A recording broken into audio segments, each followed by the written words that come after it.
नमस्कार, आप देख रहे हैं न्यूज कॉल 24। देश दुनिया की हर छोटी बड़ी खबर सीधे आपके स्क्रीन पर। हर दिन नए विषय, नए मुद्दों पर चर्चा, सिर्फ न्यूज कॉल 24 पर। बात समझनी है तो पूरी सुननी होगी। वीडियो में आखिरी तक बने रहिए। मैं हूं आपके साथ सुशील गिरीश। न्यूज कॉल 24 के खास प्रोग्राम ओपिनियन भारत में आपका स्वागत है। सब्सक्राइबर से अनुरोध है कि वह नोटिफिकेशन में जाकर ऑल का ऑप्शन दबाना बिल्कुल न भूलें। आइए बढ़ते हैं खबरों की तरफ। आज हम इस विषय पर चर्चा करेंगे कि भारत चीन की दोस्ती की राह में कौन बन रहा है रोड़ा। चीन और भारत के बीच के संबंधों में हालिया सुधार की बात की जा रही है, लेकिन चीनी सोशल मीडिया पर भारतीय सेना से जुड़े संघर्ष की अफवाहें फैल रही हैं। इसके बावजूद चीन भारत वार्ता और उच्च स्तरीय मुलाकातों में प्रगति जारी है। हाल ही में चीन के सरकारी अखबार ग्लोबल टाइम्स में एक टिप्पणी छपी, जिसमें भारत के विदेश मंत्री एस जयशंकर को चीन भारत संबंधों में सुधार की राह में एक बाधा बताया गया।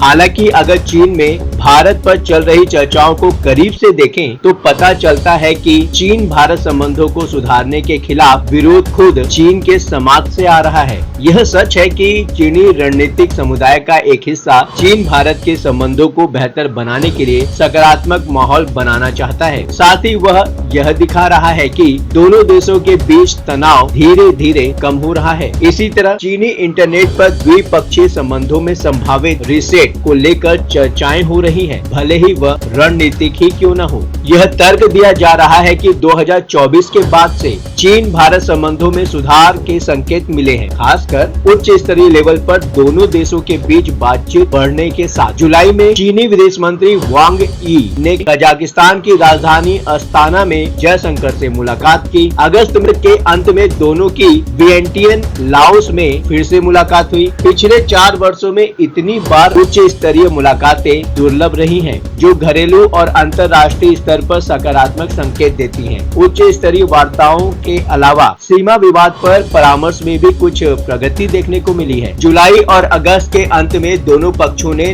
नई दिल्ली और बीजिंग में 30वीं और 31वीं सीमा मामलों की परामर्श बैठकें की। जैसे जैसे बातचीत और गहरी हुई, कहा जा रहा है कि भारत ने भी अपनी चीन नीति में बदलाव किया है। चीनी निवेश पर लगी पाबंदियों को धीरे धीरे कम किया है और चीनी लोगों को वीजा देने में सकारात्मक रवैया दिखा रहा है। चीनी पक्ष यह भी मानता है कि भारत में सार्वजनिक राय भी धीरे धीरे बदल रही है और चीन भारत आर्थिक संबंधों को फिर से स्थापित करने की आवश्यकता पर आम सहमति बन रही है, जो भारत के अपने आर्थिक विकास के लिए भी जरूरी है। कुछ चीनी विशेषज्ञों का मानना है कि इन प्रयासों का उद्देश्य प्रधानमंत्री नरेंद्र मोदी की आगामी ब्रिक्स शिखर सम्मेलन के लिए कजान यात्रा के दौरान दोनों राष्ट्राध्यक्षों की मुलाकात के लिए सही माहौल बनाना है। साथ ही साथ देखा जा रहा है कि संघर्ष और अफवाहें फैल रही हैं, आखिर क्यों और कहां से। वहीं दूसरी ओर पिछले कुछ दिनों में चीन की सोशल मीडिया जैसे ट्विन और टिकटॉक पर चीन और भारतीय सैनिकों के बीच ताजा संघर्ष की सनसनीखेज खबरें चल रही हैं। इन रिपोर्ट्स में कहा गया कि 31वीं चीन भारत सीमा मामलों की परामर्श बैठक के तुरंत बाद पीपुल्स लिबरेशन आर्मी PLA